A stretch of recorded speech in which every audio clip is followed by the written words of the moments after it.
Hello everyone, मैं अभिलाषा लक्ष्मी स्वागत करती हूँ आप सबका बीपीएससी ट्रैक पे। आशा करती हूँ आप सब स्वस्थ होंगे और जल्दी सफल भी होंगे।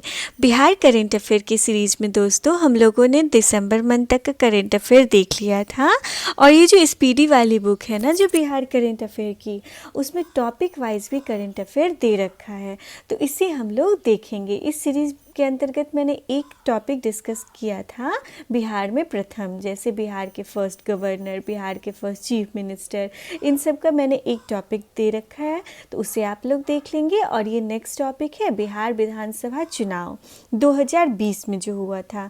तो आप सबको पता है अभी 2 साल हुए हैं इस चुनाव को, और बाकी आगे के जो 3 साल है, मतलब 5 साल तक, जब तक अगला चुनाव होगा नहीं तब तक हर एक एग्ज़ाम में कुछ न कुछ क्वेश्चन ये लोग बनाएंगे इस टॉपिक से। तो बिहार विधानसभा का चुनाव जो था उसके बारे में जो जो इम्पॉर्टेंट डेटा है 2020 वाले चुनाव का, उससे हम लोग डिस्कस करेंगे। इसे आप लोग ज़रूर देखिएगा फ्रेंड्स, क्योंकि बहुत इम्पॉर्टेंट टॉपिक है। तो चलिए हम लोग स्टार्ट करते हैं। देखिए, 17वीं बिहार विधानसभा के गठन के लिए 25 अक्टूबर, 3 नवंबर, 7 नवंबर 2020 को 3 चरणों में हुए चुनाव के परिणाम 10 नवंबर 2020 को घोषित किए गए। देखिए फ्रेंड्स, इसका क्या है मैं आपको बताती हूँ। सबसे पहला इम्पॉर्टेंट क्वेश्चन है कि इस बार का जो बिहार विधानसभा चुनाव था वो कौन से नंबर का था, तो वो 17th नंबर का था, 17वां नंबर का था, ठीक है। और कितने चरणों में हुआ था चुनाव, तो देखिए ये 3 चरणों में चुनाव हुआ था। याद रखेंगे फ्रेंड्स, 3 चरणों में चुनाव हुआ था। पहला चुनाव 25 अक्टूबर को, दूसरा चुनाव 3 नवंबर को, और अंतिम चुनाव जो था वो 7 नवंबर को हुआ था। और इसका परिणाम कब घोषित किया गया, तो 10 नवंबर 2020 को इसका परिणाम घोषित किया गया था। और उसके बाद जो अगला इम्पॉर्टेंट डेटा है वो है कि इस चुनाव में 7 करोड़ 18 लाख मतदाताओं ने अपने मत का प्रयोग किया। तो आप सबको पता होगा कि जो हमारे बिहार का मतलब है जनसंख्या, वो 2011 के हिसाब से 10 करोड़ 40 लाख है। तो मतलब जो भी अभी थोड़े बहुत बढ़े होंगे, थोड़े नहीं, मतलब रिसेंट का डेटा तो बताता है कि करीब 12-13 करोड़। तो देखिए ये उसमें से 7 करोड़ 18 लाख मतदाताओं ने अपने मत का प्रयोग किया। तो ये डेटा भी इम्पॉर्टेंट है फ्रेंड्स, आप लोग ध्यान दीजिएगा इस पे। उसके बाद देखिए 243 सीटों के लिए हुए इस चुनाव में सत्तारूढ़ लोक जनतांत्रिक गठबंधन एनडीए ने स्पष्ट बहुमत प्राप्त किया। बहुत इंपॉर्टेंट है, किसने स्पष्ट बहुमत प्राप्त किया था, तो एनडीए ने। ये तो खैर आप सबको पता ही होगा। एनडीए को कुल 125 सीटें प्राप्त हुई थी, ठीक है। इन्हें जो है बहुमत के साथ 243 सीट के लिए होती है ना बिहार विधानसभा चुनाव, तो उसमें 125 सीटें इन्हें प्राप्त हुई थी। और उसके बाद जो है जैसे महागठबंधन को 110, और ये सब उतनी इम्पॉर्टेंट नहीं है डेटा फ्रेंड्स। तो जो जीते हैं उनके बारे में आप सब ध्यान देंगे। उसके बाद देखिए अगला क्या है, 16 नवंबर 2020 को बिहार के मुख्यमंत्री के रूप में श्री नीतीश कुमार ने 7वीं बार शपथ ली। बहुत इंपॉर्टेंट है फ्रेंड, 7वीं बार श्री नीतीश कुमार बिहार के प्रधानमंत्री के रूप में इन्होंने शपथ लिया है, ठीक है, 7वीं बार। तो ये 7th टाइम इन्होंने लिया है। इस डेटा को एकदम याद रखेंगे। उनके साथ 14 अन्य मंत्रियों ने भी शपथ ली, जिसमें 5 जनता दल के, 7 भाजपा से, 1 एचएएम से तथा 1 वीआईपी में शामिल हैं। भाजपा से कटिहार के विधायक तारकिशोर प्रसाद तथा बेतिया से निर्वाचित विधायक रेणु देवी ने उप मुख्यमंत्री के रूप में शपथ ग्रहण किया है। बहुत इंपॉर्टेंट है फ्रेंड। देखिए जो तारकिशोर प्रसाद है ना, जो अभी हमारे उप मुख्यमंत्री हैं, वो जो है कहाँ के विधायक हैं, तो सबसे पहली बात कि वो भाजपा के हैं, और दूसरी बात कि वो कटिहार से है, ठीक है। कटिहार के विधायक हैं तारकिशोर प्रसाद जी, जो अभी हमारे माननीय उप मुख्यमंत्री हैं। और इस आप सबको पता होगा कि इस बार 2 उप मुख्यमंत्री का चुनाव हुआ है। तो देखिए जो दूसरी है रेणु देवी जी, ये भी उप मुख्यमंत्री हैं बिहार की, और ये कहाँ से हैं, तो ये बेतिया से हैं, बेतिया से निर्वाचित विधायक हैं ये।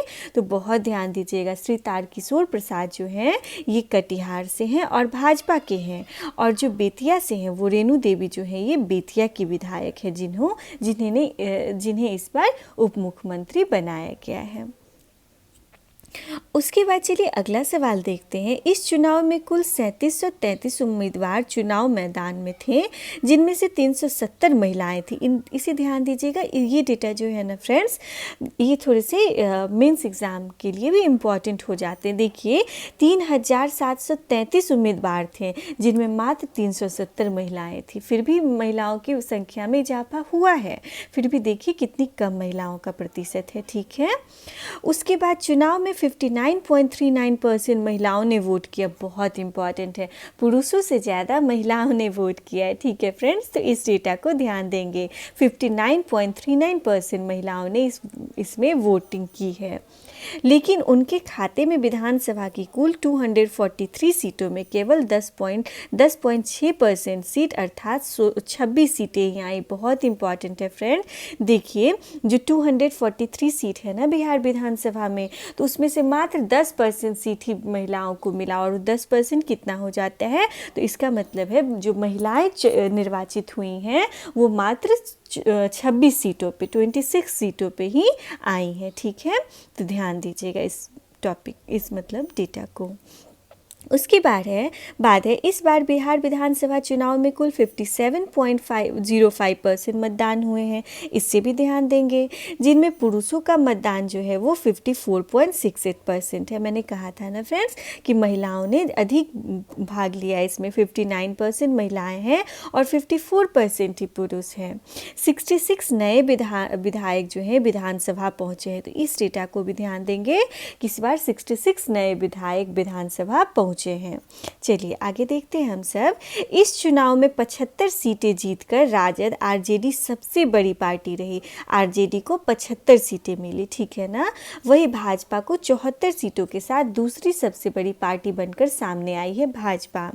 इस चुनाव में बिहार के मुख्य निर्वाचन अधिकारी HR श्रीनिवास थे। बहुत इंपॉर्टेंट है डेटा ये फ्रेंड, बहुत इंपॉर्टेंट, इसे जरूर ध्यान देंगे कि बिहार के मुख्य निर्वाचन अधिकारी जो थे इस चुनाव के लिए वो कौन थे, HR श्रीनिवास। इनका क्या नाम था, HR श्रीनिवास। ठीक है फ्रेंड्स, और देखिए ये जो है ना भाजपा से कितने चुनाव लड़े, कितना % वोट मिला, तो ये डेटा उतने इम्पॉर्टेंट नहीं है फ्रेंड। ठीक है, ये डेटा उतने इम्पॉर्टेंट नहीं है, तो इसे हम लोग यूं ही रहने देते हैं। अब आगे देखिए, बिहार से चुनाव से संबंधित कुछ महत्वपूर्ण आंकड़े हैं, इन्हें हम लोग देख लेते हैं संक्षिप्त में। सबसे पहली बात, उधर हम लोगों ने डिस्कशन भी किया था।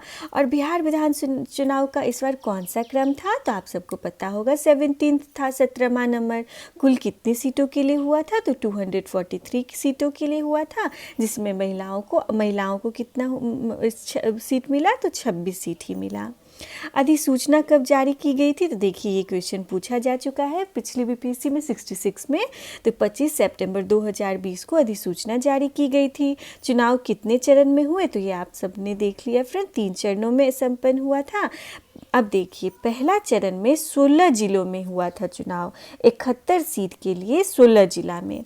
दूसरा चरण के लिए 94 सीट के लिए 17 जिला में हुआ था, और तीसरे चरण में 78 सीट के लिए 5 जिलों में हुआ था। और कौन कौन से डेट में हुआ था, 28 अक्टूबर, 3 नवंबर, 7 नवंबर। ठीक है,